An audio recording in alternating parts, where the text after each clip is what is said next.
Righto, money miners, welcome back to 2024. We're back in town. Boys, welcome to the new year. Jeez, I missed yous. Oh, missed you too, matey. I missed the money miners, I missed the mining news, and what a bloody cracker we got to start the year. Mate, we are pumped to get into it, hey? Oh, how good is it? Mate, tell you what, commodity price, we might have had a break, but commodity prices did not. Is it true, matey, that you spent your break just laying in bed looking at your watch list? Yeah, till 8:30 every morning, just like strolling through, vaping in bed. Had a bloody great time, no pressure. Loved it. Tell you what, a lot of commodity price action over that 1 month we've been off. We're going to go through the ups and downs and who's at risk and who's flourishing. Can't wait. Tell you what, there's a few. Talk about the IPO market heating up. Bit of bloody couple of bolters in the couple of weeks and some There's a few other bits and pieces. Some Pilbara juicy came out. sequence of events too. Yeah, Pilbara had some news today. Alcoa, they made a lot of news around the country. That one was reported on with the shutdown at Kwinana, and we'll just do a bit of a recap, I think, on everything else that's sort of gone on the last couple of weeks. Can't wait. Tell you what, to kickstart the new year, what better to talk about the platform for mining companies to harness the engagement of shareholders than the Investor Hub. Oh, miss those guys over the Christmas break. Talk about making it simple for public companies to have direct relationships with retail investors. Don't need to worry, rely on the instos. Harness the power of retail, boys. That's it, Matty. What do you reckon? For the listeners who don't know about them, what is the core selling point of Investor Hub, mate? Get to it. Mate, allowing MDs and CEOs to engage with retail. You don't have to rely on forums like Hot Copper and things like that, the stock forums. You can have people comment on your announcements, send through private questions. You can make them public later on if you want. You get stats on all your shareholder activity, not just your top 20, all of them, who's buying, who's selling. Creates a platform to more than your do top all 20. that. Yeah, more than your top 20. That's what I mean, not just the top 20, the whole bloody thing. Who's in, who's out. And it really hit home in December, and I think we spoke about this in November as well, about just how important it is to get the engagement, especially in these sorts of markets, to be engaged with your shareholder base, be in contact with them, right? Oh, and mate, bloody saves time. But I've seen it in action. Mate, automation, digital marketing features, streamlining the engagement with retail shareholders. I actually contacted some users of Investor Hub to try and get some testimonials, but they were just out busy doing mining and exploration shit because they're not stuck in the office anymore doing all this. The Investor Hub has streamlined them. They're out there creating value for shareholders. I love it. So It's just efficient. I think there's, I can't remember what the latest number is, but I think there's they've got 60 odd, maybe 70 odd companies of the... Mate, I think it's about 80. 80. So there's 80. 84, they've got 80 I think, is the number. 84 of the ASX companies use it. The other 3,000 odd should get their shit together and get around it. If you want to get your shit together, follow the links in the show notes. Give old Rory Stein a buzz. Great bloke, great product. We're vetting it. We like it. Absolutely. Cheers, Investor Hub. Love your work. Right, let's get into it. Commodity price changes over Christmas. There was a bit happening. And look at the good old friend gold, still above $2,000 an ounce. We'll just can't leave the gold out, but still sitting at $20.47 US today. So that stayed above. But the big ones I want to talk about. And really the big implications of these commodity price movements. Yes, where it's not just a number moving up and down. There is implications of it. Yeah. Nickel. Still in the toilet.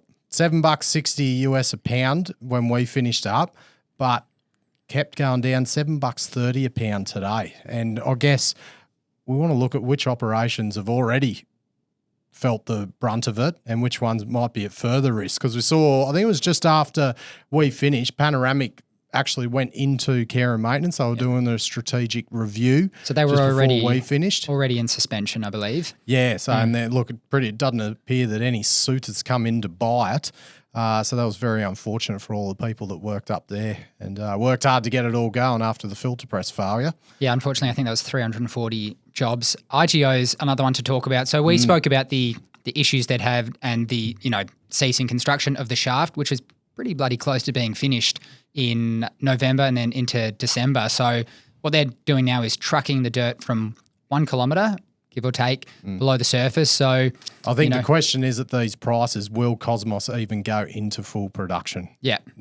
Considering the shaft has been ceased. It also got announced today, just before we started recording, that First Quantum is ceasing mining and slashing 325 jobs at their Ravensthorpe nickel laterite project. So First Quantum have obviously mostly been in the news for the Cobre Panama operation ceasing production, being halted. Yeah. Yep.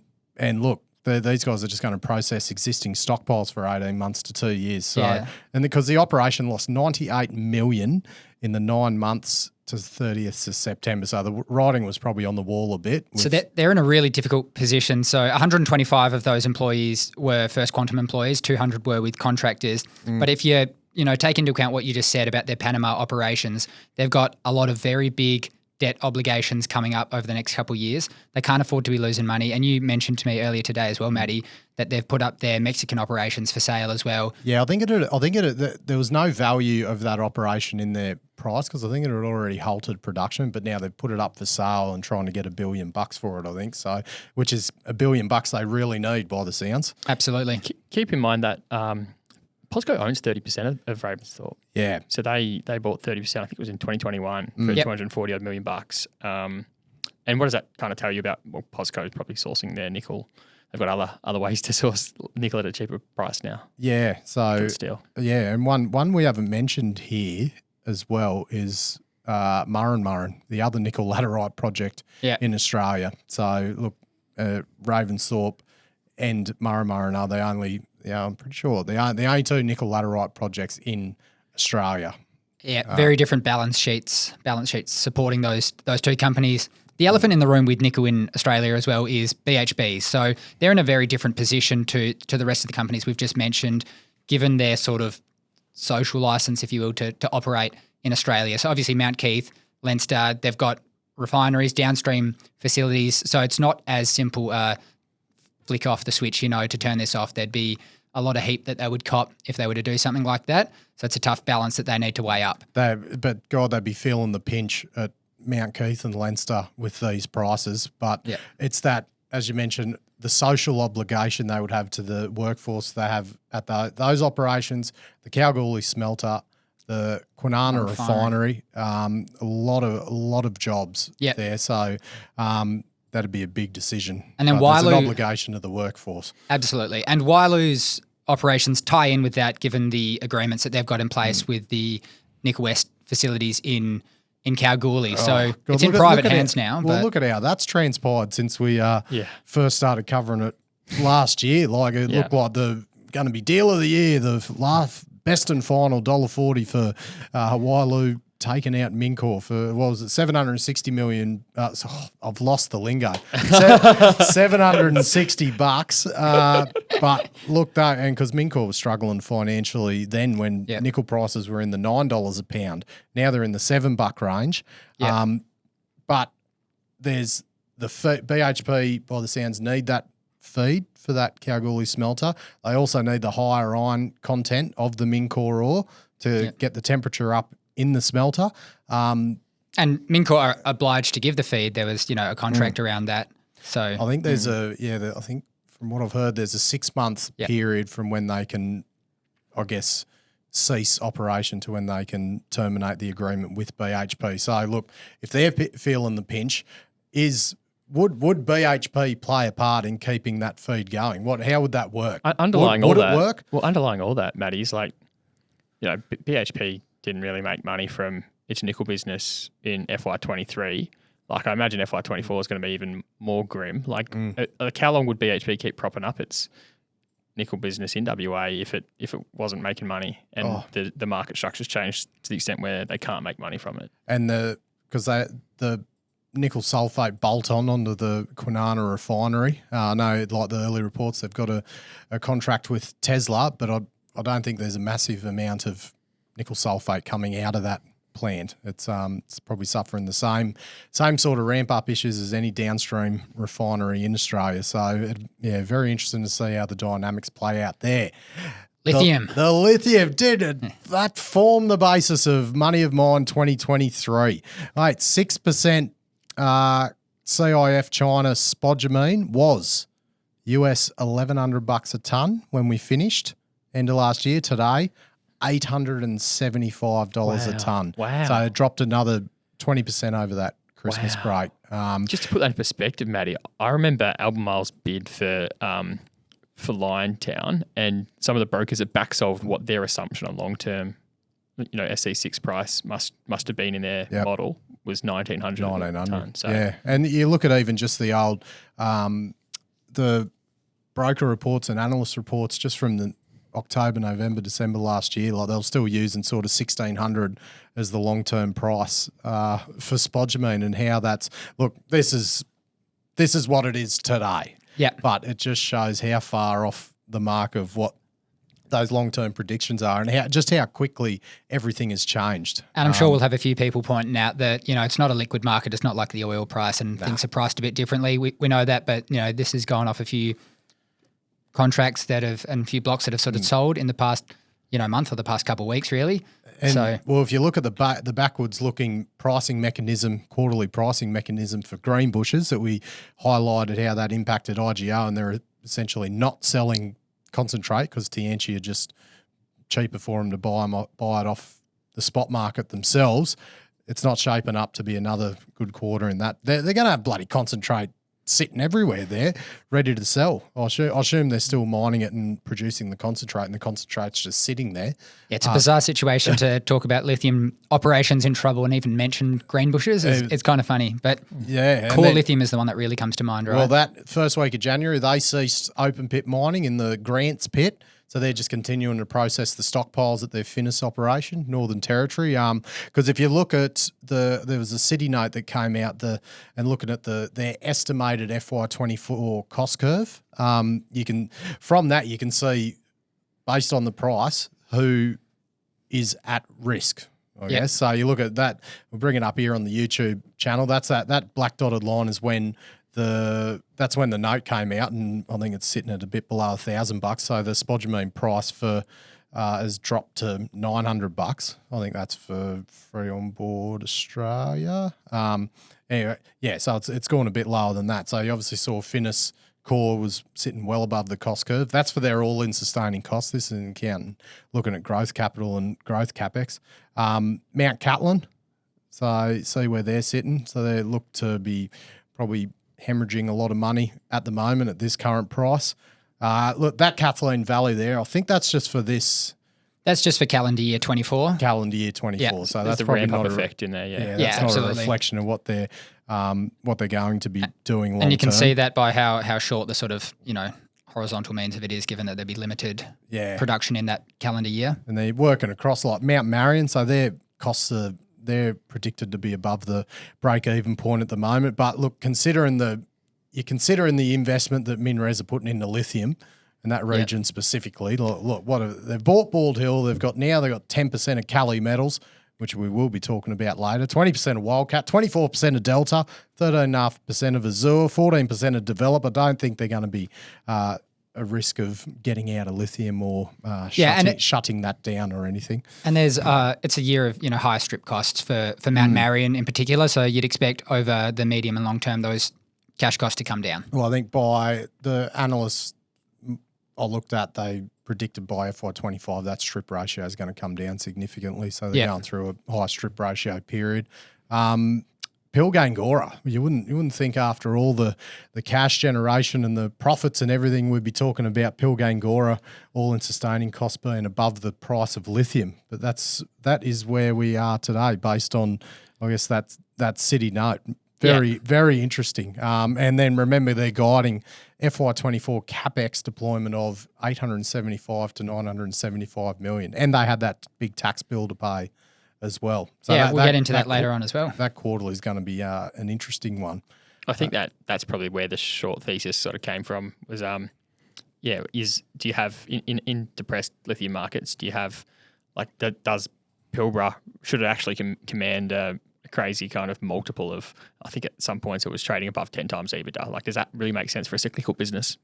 Uranium. The yellow cake.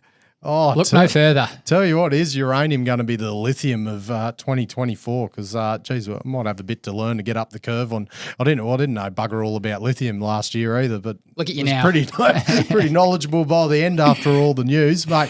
US $50 a pound at the start of 2023. Yep.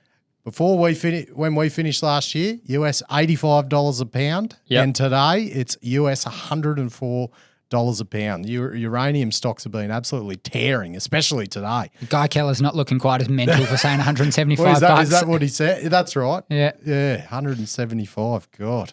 Yeah, and I even sort of a bit more anecdotal evidence toward the rising popularity of uranium and nuclear, listening to, podcasts that have nothing to do with the world of mining or commodities, and even they're talking about, following the, physical trust and these sorts of things. It's kind of interesting to see this one.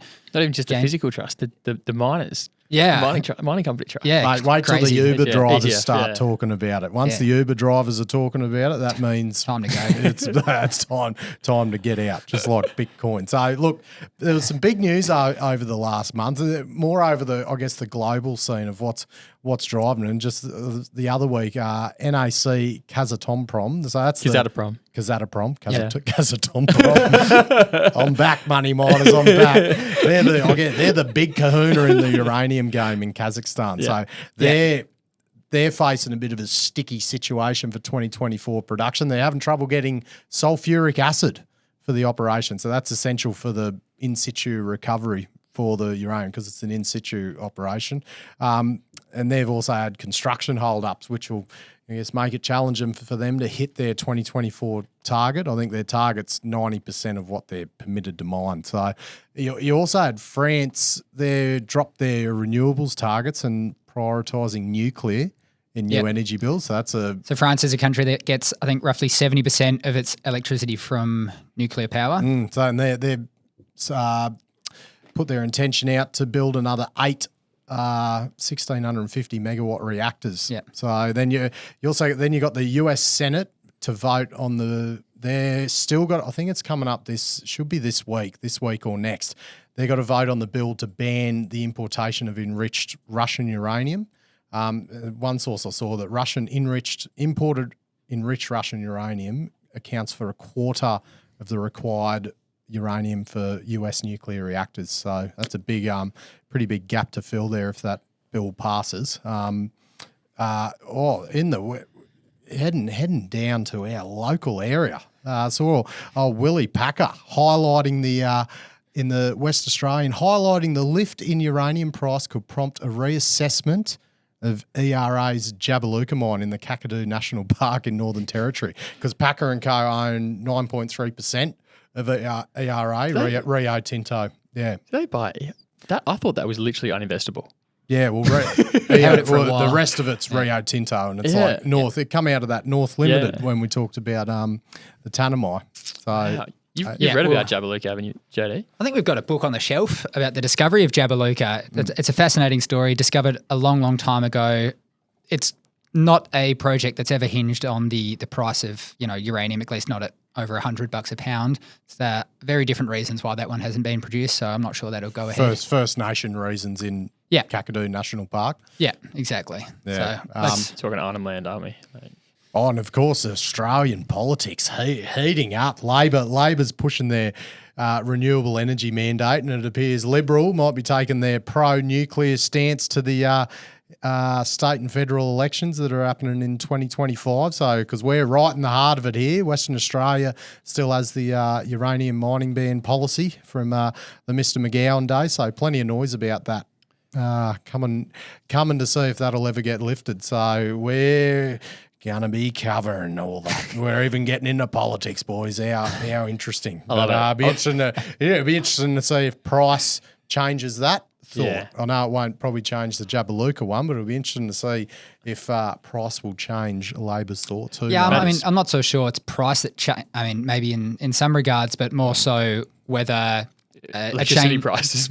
Yeah, exactly. A change in outlook in how we meet our energy transition targets is the way we think about that one. Oh, I love it. Right. I'll tell you what, I got a goal for the next month, Matty, is to learn more about Kazatomprom. I really want to understand. Well, I've learned how to pronounce it today, Yeah. so that's a start. Yeah. I think the big knock on towards uranium bulls in the past was, well, Kazatomprom can just, dial up production pretty easily because it's in situ. It doesn't take too much to ramp it up, and they haven't. They've intentionally sort of kept it low. But I'd love to really understand what are the motivations there at Kazatomprom and why might production be potentially, constrained. Yeah, and as well as like Paladin and all that, all the incumbents, as you said, can they just everyone dial a bit up because the energy density to create nuclear energy is so much higher than things like lithium.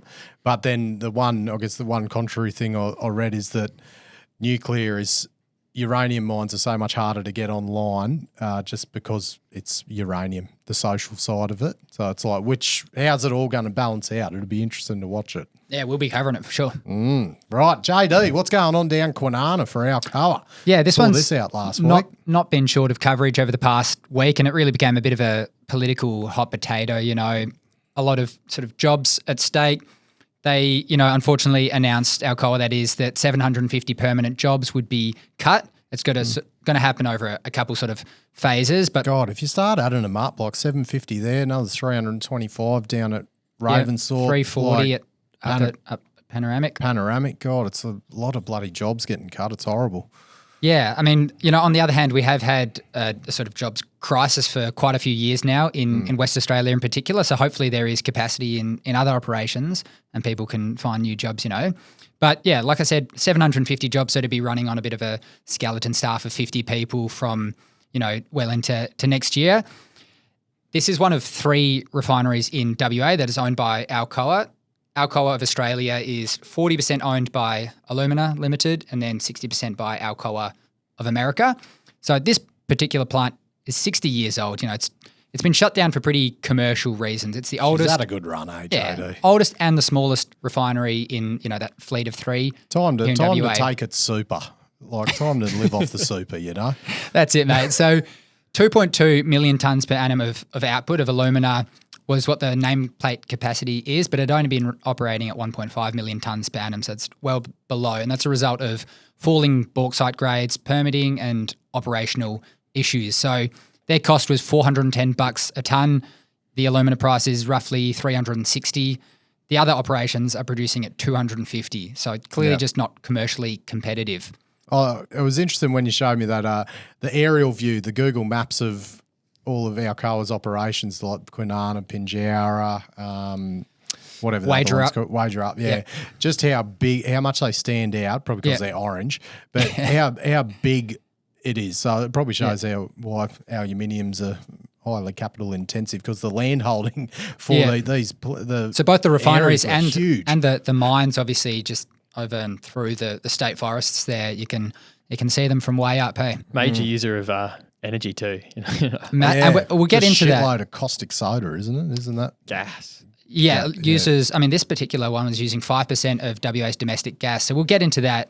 The actual plant itself was producing 1.2% of global alumina, so not a small amount going off the International Aluminium Institute's numbers there. So the ultimate outcome, I think, for the short to medium term will be more bauxite is being exported, a little less alumina over the medium term.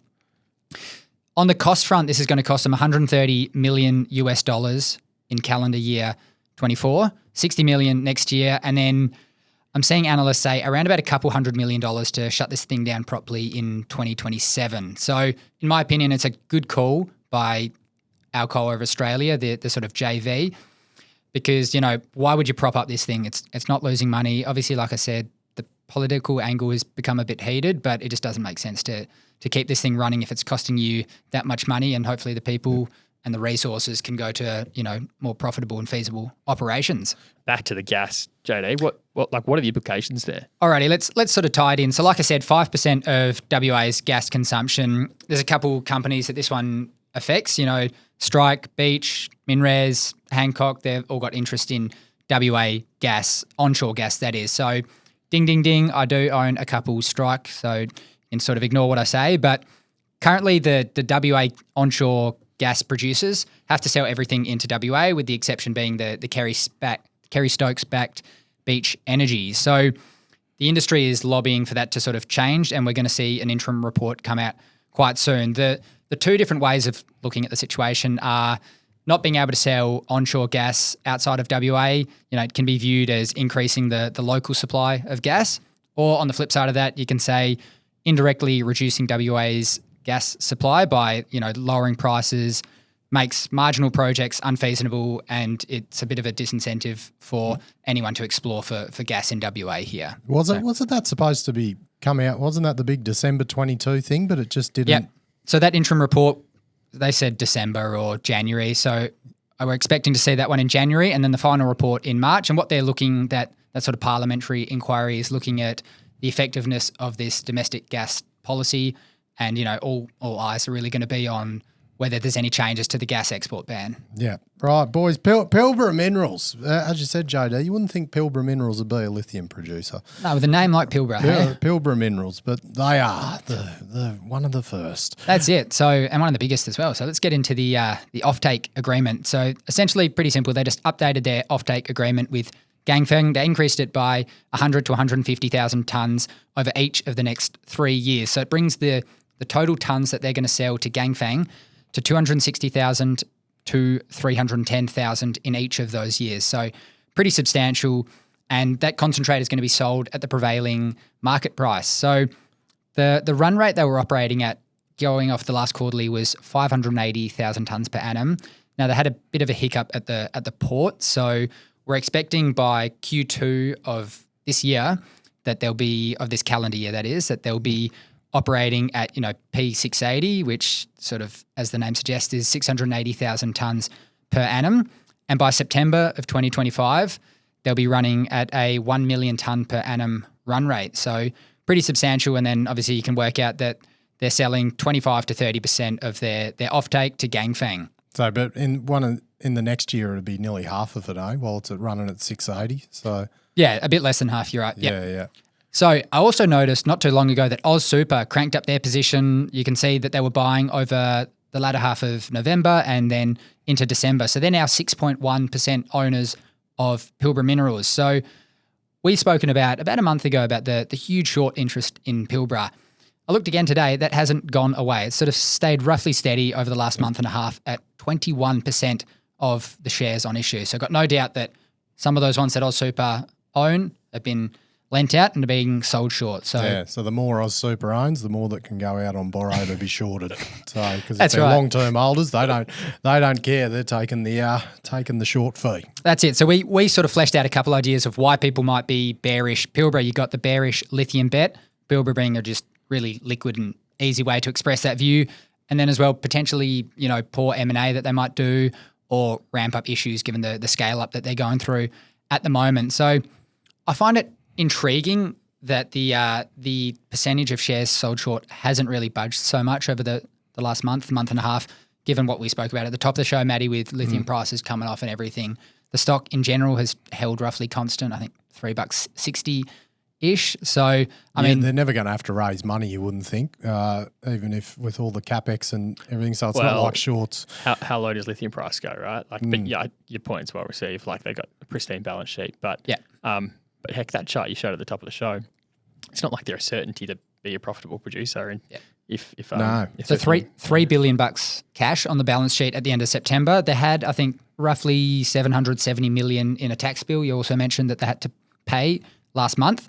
And I mean, we'll see what the margin that they were making is. They've also, as you mentioned earlier, Matty, got capex to spend to get them up to that level over the next year and a half. So yeah, we'll sort of see. You'd anticipate with that much cash that they shouldn't be in too much trouble. But the quarterly's coming out Jan 24, and I think there'll be quite a few eyes on that one. I think you could nearly not scratch off M&A, but it's. You think now with the price going low and all the capex and the tax bill, it's like they'll be trying to preserve it to but then it's like double-edged sword. If everything else is declining and M&A becomes a lot cheaper than it was a year ago, it's like, would they capitalise? It's like, which way do you go? So be interesting to see how.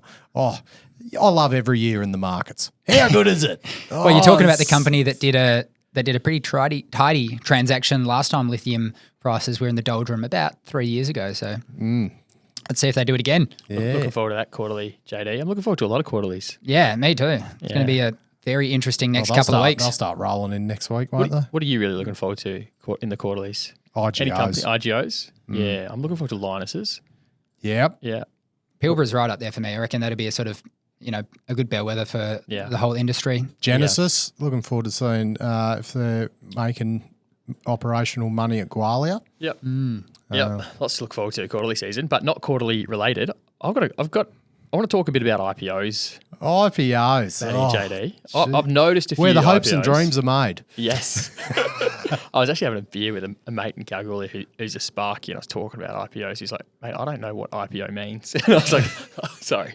Were you just like jamming it down his throat? You know Wolf of Wall Street when they list Steve Madden's shoe business that. I can't even say his name. So I've noticed a few IPOs. They've been very hot out of the gates the last week or so. Today's latest one was this Infinity Resources. In its first day, with the shares quoted on the ASIC board, it was up 85%. I love going through these, Trav, and just looking at the groups of people and where they've come from. I love getting the top 20. Top 20, all these were all from the critical resources crowd. You can see the circles, can't you? Yeah. I mean, and this one, it's There's an eye-catching one last week as well, wasn't there? Yeah, mate. The one from last week, of course, was Cali Metals, and that IPO was caused from the spin out of the lithium tenure of Karora and also Kalamazoo.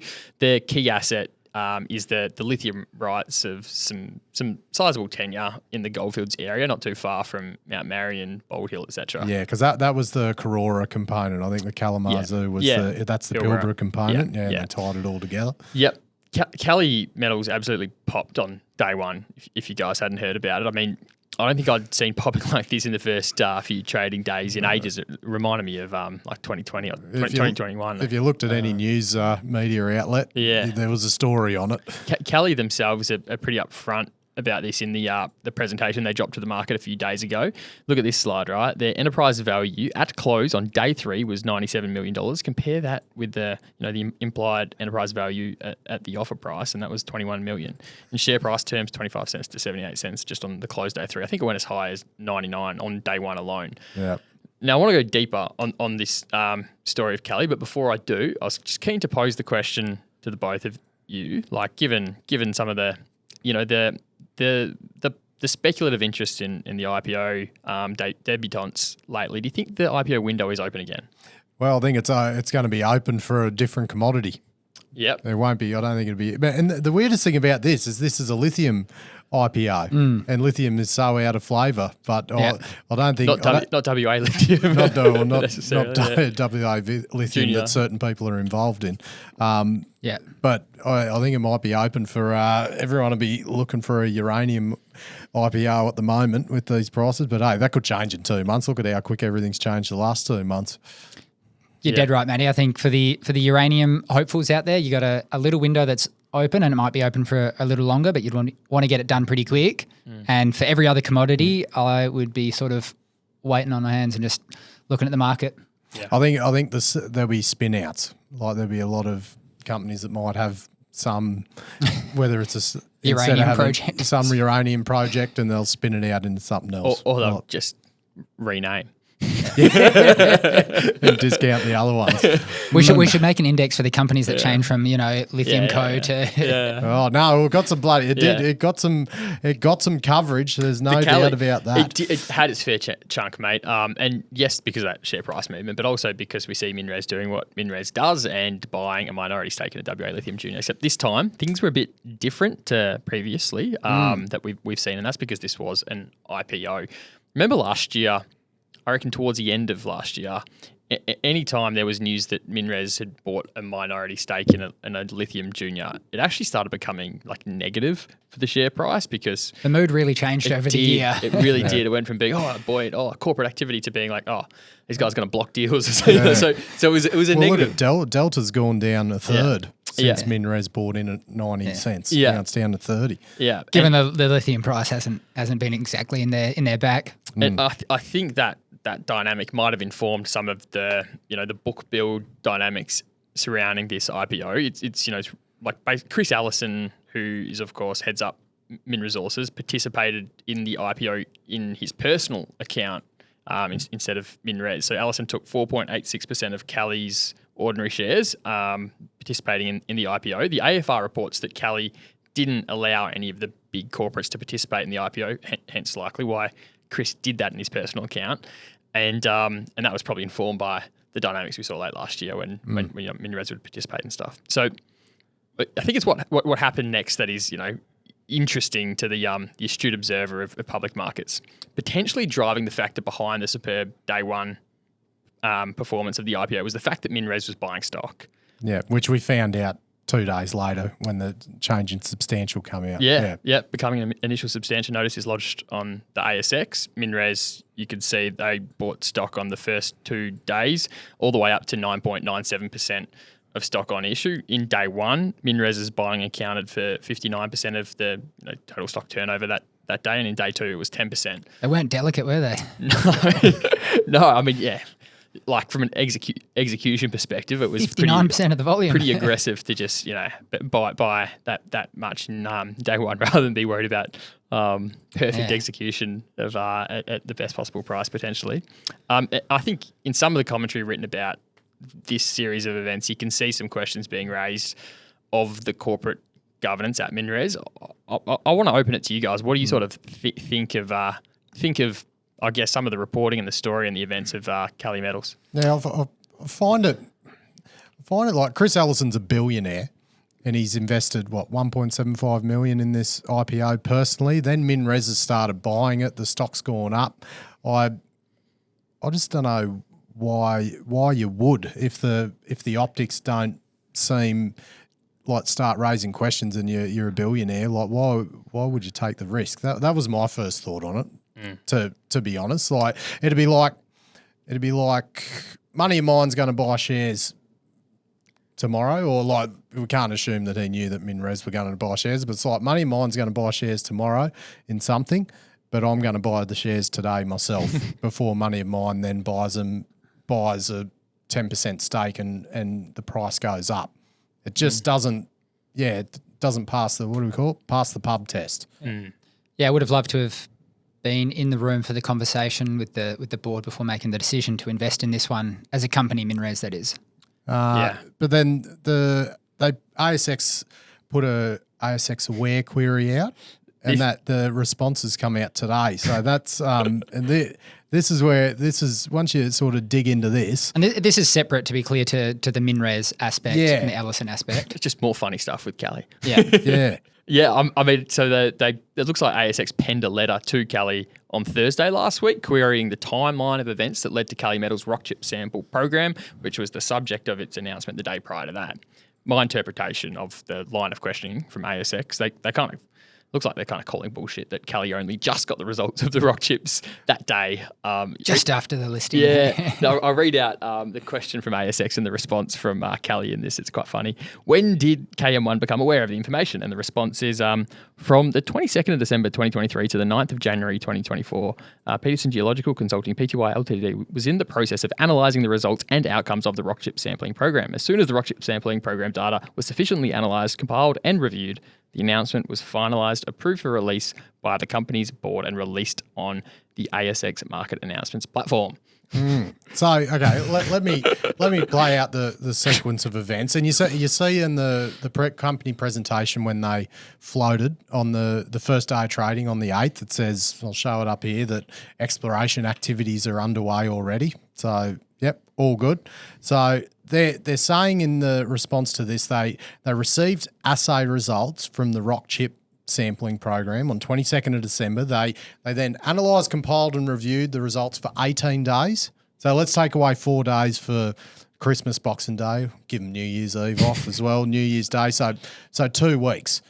Look, my understanding is when you receive assay results via email, I reckon it'd take about 6 breaths to see the result. 1.71% lithium. You multiply that by 2.153 and you get 3.69% lithium oxide, which was the headline rock chip number. Like it's right there. A lot of the compiling, analysing everything is probably but Matty, getting the announcement ready. Matty, you're a geological, you've got some geological nous. Like to a numpty like me, I need a a month to dwell on that. Lucky you're not a head geo of the of Cali, Trav. You wouldn't cut the mustard. So then the IPO starts trading on 8th of January, trades for 2 days. During that 2-day period, MinRes acquires 10% on market, and then they release the rock chip results confirming the presence of spodumene via assays on the 10th of January.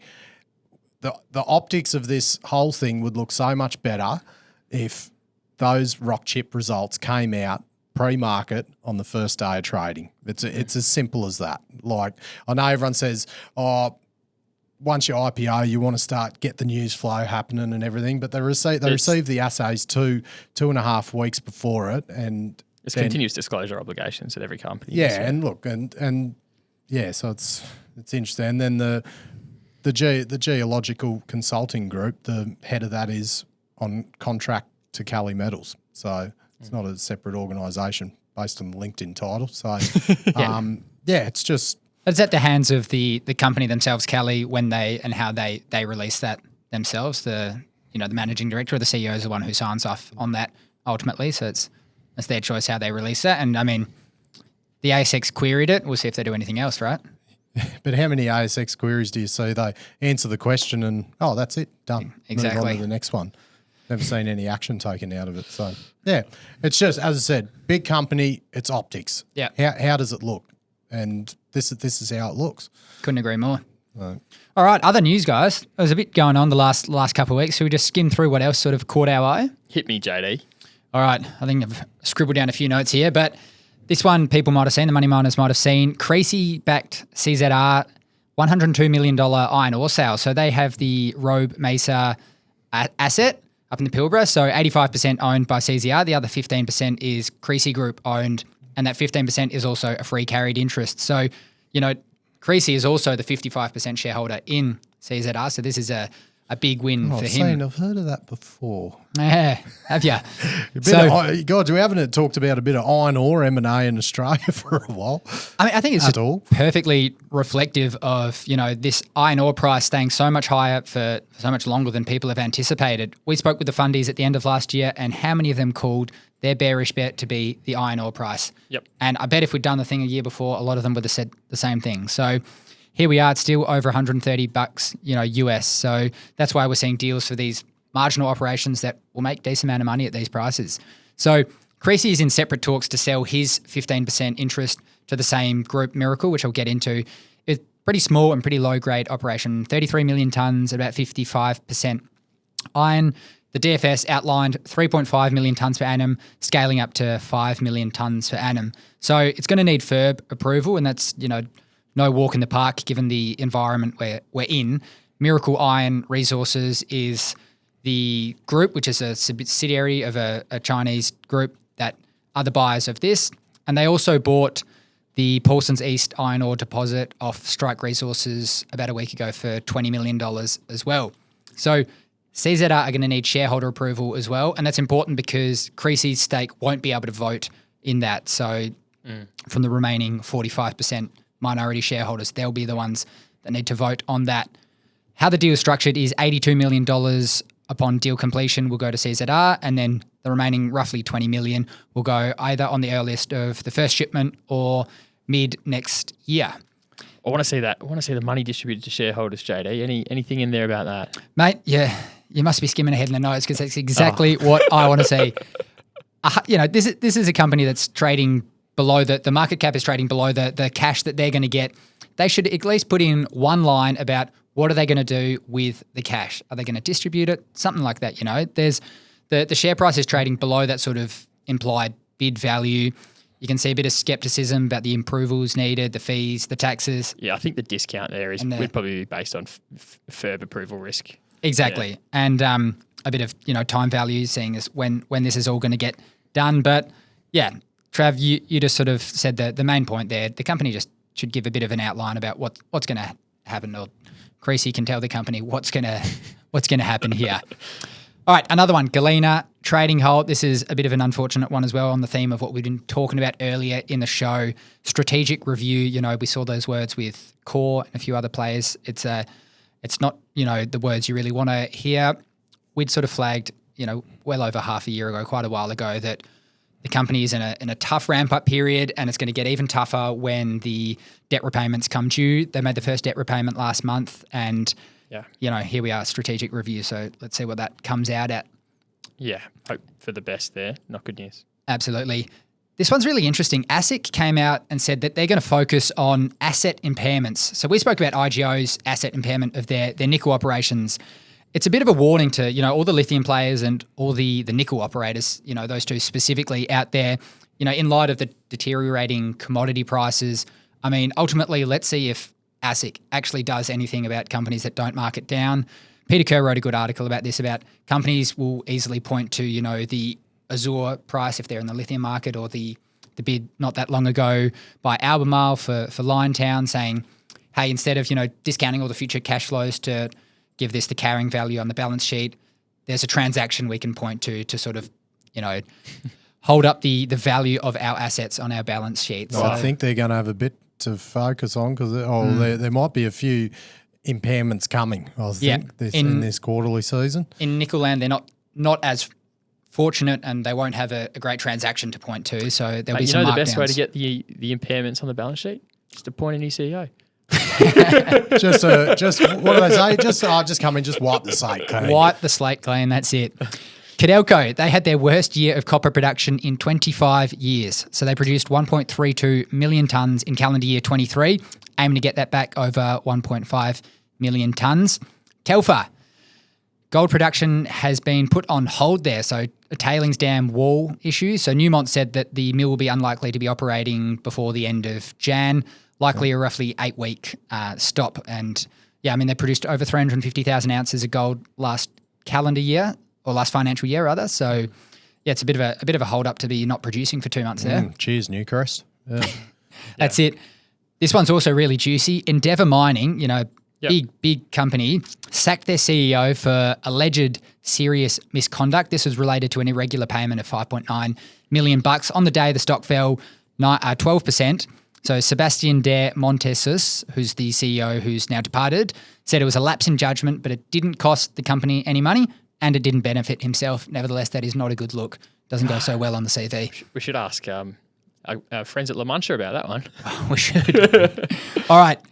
Only a couple more. Bear with me, fellas. Oh, back, look at us covering gas here, boys. Santos had a bit of a win in the courts today, JD. They did. So they haven't had a good, couple years or so, but they had a little win regarding getting approvals for the pipeline that they are laying. So it's about 260 kilometres of pipelines for their Barossa project. So expect that to start producing in 2025.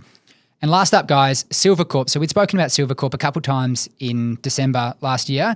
So they amended their bid for OreCorp. So the bankers, I reckon, they looked over at Lithium Land and they needed a bit of inspiration about how to structure this deal. So they changed it. They terminated the scheme implementation deed. They're now going with an off-market takeover. So there's a lower minimum acceptance condition, 50.1% that you need. The challenge here being that Perseus rated 20% of the stock. Exactly. So SilverCorp, that is, have the backing of the OreCorp board. This offer period ends 5th of February. The ball is now in the court of Perseus and what they're going to do, exactly relating to what you just said, Trav, them holding 20% of the stock.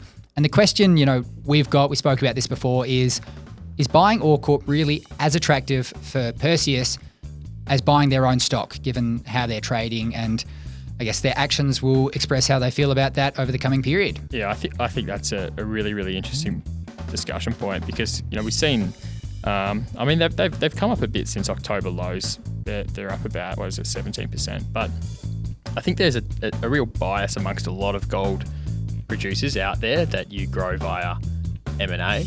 And, we all know that if you're trading at a depressed price, you've got great cash flow. You should really seriously think about buying your own stock in those circumstances. Cash flow and a big cash balance. Oh, rip and show to start the bloody year off, boys. Love your bloody work.